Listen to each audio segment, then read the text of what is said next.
Dewan Rakyat Anti Korupsi Kota Makassar meminta kejaksaan untuk mengusut tuntas kasus dugaan korupsi smart toilet di beberapa sekolah di Kota Makassar. Kejaksaan diminta profesional dalam menangani kasus itu, termasuk memeriksa semua pihak-pihak yang terlibat dalam pembangunan proyek miliaran rupiah tersebut.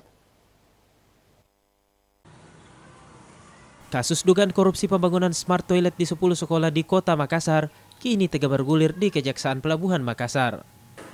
Kasus itu sekarang masuk ke tahap penyidikan dan sudah ada puluhan orang yang diperiksa sebagai saksi. Dewan Rakyat Anti Korupsi Kota Makassar meminta kejaksaan untuk mengusut tuntas kasus tersebut.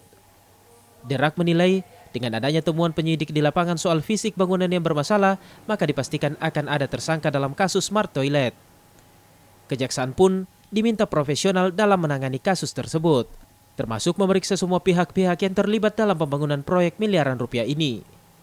Ketua Dewan Rakyat Anti Korupsi Kota Makassar, Zulkifli mengatakan, pihak-pihak yang harus diperiksa dalam kasus smart toilet yakni Kepala Dinas Pendidikan Kota Makassar yang saat itu menjabat, Kepala Sekolah, dan pelaksana proyek.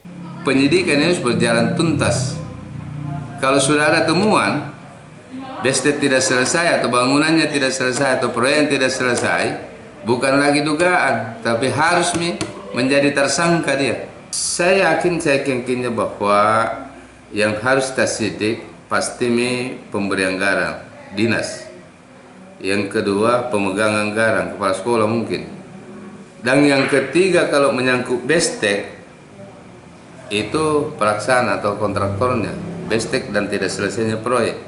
Dan yang saya harapkan juga dalam penyelidikan, sidik apa betul ini anggaran yang telah ditetapkan melalui APBD, tidak ada keluar ke tempat lain sebelum diserahkan kepada dinasnya.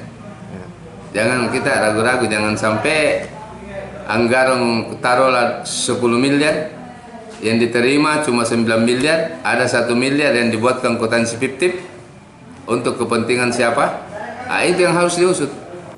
Zulkifli menambahkan, melihat dari perjalanan kasus smart toilet yang dibangun pada tahun 2018 lalu, maka besar kemungkinan adanya korupsi berjamaah dalam kasus tersebut. Meski demikian, ia meminta kepada semua pihak untuk tetap menghargai proses hukum yang sementara berjalan. Menurutnya, kejaksaan harus diberi waktu untuk menyelesaikan kasus tersebut dengan baik. Wahyu Saputra, Solebes TV.